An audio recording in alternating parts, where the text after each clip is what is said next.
नमस्कार. अच्छा विचार करा, आपण जो गूळ चहामध्ये किंवा जेवणात आवडीने खातो, तोच गूळ आपल्या शेताचं सोनं करू शकतो. ऐकून आश्चर्य वाटलं ना? पण हे खरं आहे. आज आपण याच साध्या दिसणाऱ्या गुळात लपलेल्या एका जबरदस्त उपायाबद्दल बोलणार आहोत, जो शेतीची दशा आणि दिशा दोन्ही बदलू शकतो. आता तुम्हाला प्रश्न पडला असेल की काय घरातला गूळ शेतीतलं उत्पन्न वाढवणार?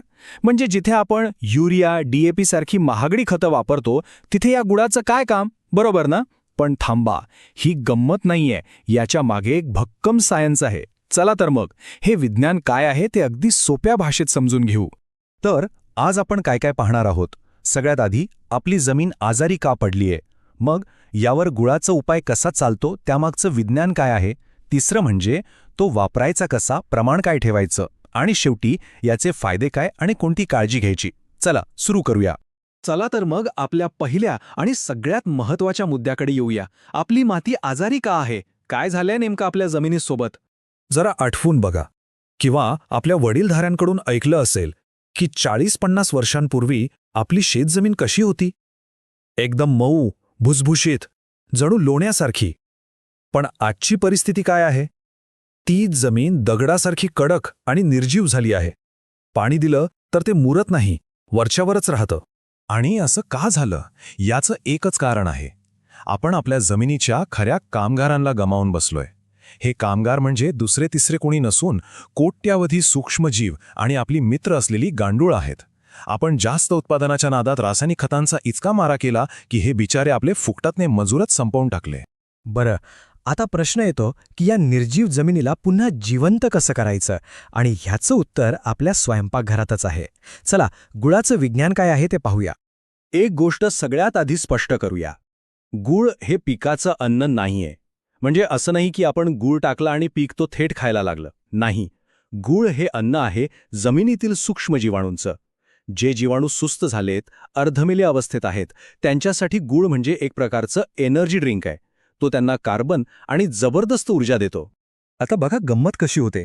आपण पाण्यासोबत गूळ जमिनीत सोडतो की तिथले सुस्त जीवाणू जागे होतात. त्यांना त्यांचा आवडता कार्बन मिळतो आणि त्यांची संख्या अक्षरशः रॉकेटच्या वेगाने वाढते, लाखांची कोटींमध्ये. आणि मग हे कोट्यवधी जीवाणू काय करतात? तर जमिनीत जे आपण आधी टाकलेलं पण पिकांना न मिळालेलं खत आहे, जे दगडासारखं पडून आहे, त्याला विरघळवण्याचं काम करतात. म्हणजे अडकलेलं अन्न पिकांच्या तोंडापर्यंत पोचवतात. आणि एवढाच नाही, गुळामध्ये स्वतःचं एक खजिना लपलेला आहे. त्यात कॅल्शियम, लोह, फॉस्फरस, पोटॅशियम, मॅग्नेशियम, झिंक आणि प्रथिनंसुद्धा आहेत. विचार करा, हीच सगळी सूक्ष्म अन्नद्रव्य आपण बाजारातून हजारो रुपये खर्च करून विकत आणतो आणि ती गुळात नैसर्गिकरित्या उपलब्ध आहेत. चला आता सगळ्यात प्रॅक्टिकल भागाकडे वळूया. हे सगळं ठीक आहे, पण शेतात गुळाचा वापर करायचा कसा, कधी करायचा आणि किती प्रमाणात करायचा हे समजून घेऊ. एक नियम अगदी पक्का लक्षात ठेवा, हा सगळ्यात महत्त्वाचा आहे. शेतीसाठी कधीही तो पिवळा धम्मक चकचकीत गूळ वापरायचा नाही, कारण तो साफ करण्यासाठी त्यात केमिकल्स वापरलेली असू शकतात, जे आपल्या जीवाणूंना मारून टाकतील. आपल्याला वापरायचा आहे जुना, खराब झालेला, काळा पडलेला गूळ. जो गूळ आपल्याला खाण्यासाठी चालत नाही, तोच आपल्या जमिनीसाठी अमृत आहे. तर गूळ वापरण्याच्या मुख्य 3 पद्धती आहेत. पहिली आणि सगळ्यात सोपी म्हणजे पाण्यासोबत देणं. तुम्ही ठिबकने किंवा पाटाने पाणी देत असाल तर प्रति एकर 1 ते 2 किलो गूळ पाण्यात विरघळवून सोडून द्या. दुसरी पद्धत आहे फवारणीची. विशेषतः फुलांच्या अवस्थेत एका 15 लिटरच्या पंपाला फक्त 20 ते 60 ग्रॅम गूळ घ्यायचा. आणि तिसरी पद्धत आहे बीज प्रक्रिया. पेरणीच्या आधी 2 लिटर ताक किंवा गोमूत्रामध्ये 200 ग्रॅम गूळ मिसळून बियाण्याला चोळायचा. ओके, आता आपण वापर कसा करायचा ते पाहिलं, पण याचे नेमके फायदे काय होतात आणि कोणत्या गोष्टींची काळजी घेतली पाहिजे हे पाहणंही तितकंच महत्त्वाचं आहे. याचे फायदे जबरदस्त आहेत. सगळ्यात पहिला फायदा, तुमची कडक झालेली माती पुन्हा मऊ आणि भुसभुशीत होते. गांडुळांची संख्या वाढते. तुम्ही आधी टाकलेली खतं वाया जात नाहीत, त्यांची कार्यक्षमता वाढते. पिकांची रोगप्रतिकार शक्ती सुधारते. आणि फुलांच्या अवस्थेत फवारणी केल्यास फुलगळ थांबते आणि फळधारणा वाढते. सोप्या भाषेत सांगायचं तर खर्च कमी आणि उत्पन्न जास्त. पण थांबा, काही गोष्टींची काळजी घेणं खूप गरजेचं आहे, नाहीतर फायद्याऐवजी नुकसान होऊ शकतं.